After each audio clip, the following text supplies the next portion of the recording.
friend of mine in Toronto Oh, okay, who cool. wants me to ask some kind of Canadian-related Uh-oh. question. So, Yeah, I just two-shot the whole time, just kind of set it and leave it, and a tight shot the whole time. Just set it and leave it. Hey, Robin. Hey, Steve. How you doing? Good, how are you? And we have speed. Well, in front of God and everybody, terrific job in this. Oh, I do a thing where I pick, I think it's 6 people a year, and we call them one to watch, and we say this is the person who's going to be a huge star, God willing.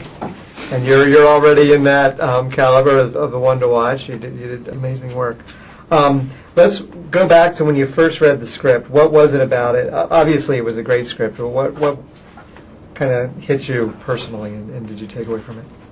I liked the character, and I liked what he was doing, and I liked how she received what he was doing. I know that sounds vague, but I mean, I liked, basically this is a guy who writes 365 letters to a girl he barely even knows, and builds a house for her, and essentially pretends like he lives in it with her, And in any other movie, this guy's going to get locked up, But she thinks it's romantic.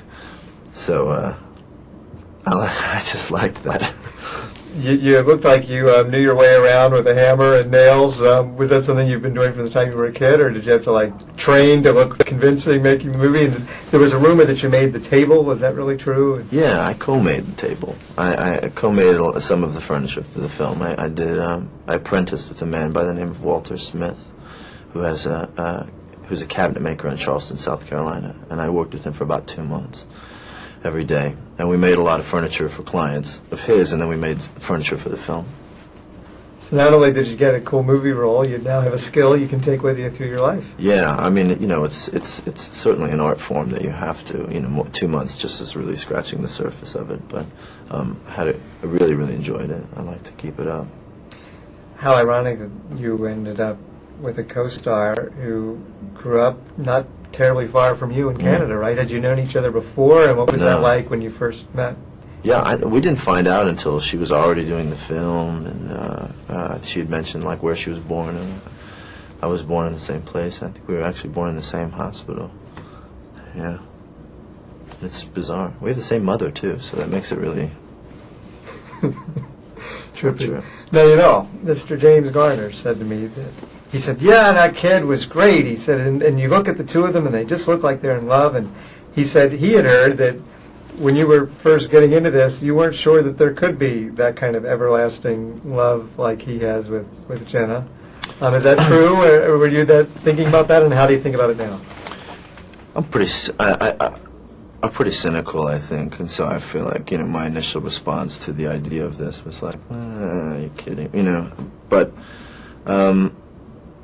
it's not true that this sort of thing does happen, and just because it's not my experience doesn't mean it's not people's experience, and even outside of that, because I have to remove myself from those kind of opinions, I just responded to the character, and I felt like, this is a character that I feel like I should play, and I believe what he's doing, so I should do this.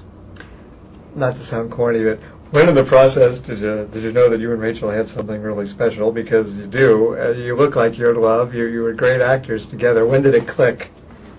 I think we shot the last part of the film first, which I think helped us a lot, because in the last part of the film it's so emotional and aggressive and physical that it really helped us to establish a connection. So when we went back and shot the beginning of the film, we had this kind of instant rapport that we'd been working for, that we'd worked for. I was glad to see a trailer for this film over the weekend when I was watching Mad TV, because that said to me that the studio is also going after people your age to watch it, and not just my grandma. So what do you want young people to know about this film, and why should they see it, and what do you want them to take away from it? I don't know if if they should see it. I mean, I think that some people are going to respond to this film and some people aren't. It's a sentimental movie, and if you like sentiment, then you'll appreciate the film, and if you don't, then you may not. But I do think that it's it's an old-fashioned love story, and And I believe, and the performances, especially like Jenna and James and Joan Allen and Sam Shepard and Rachel, they're just great performances, And it's also nice to see a film where you get so many actresses that have such great roles, where they're not just playing like mothers or what, they're playing. I mean, these women have like Joan and Jenna and Rachel they're really solid actresses, and they're doing some really solid work in the film. So it's different from what you usually see. Awesome. Good job. Thanks. Be proud of it. Thanks.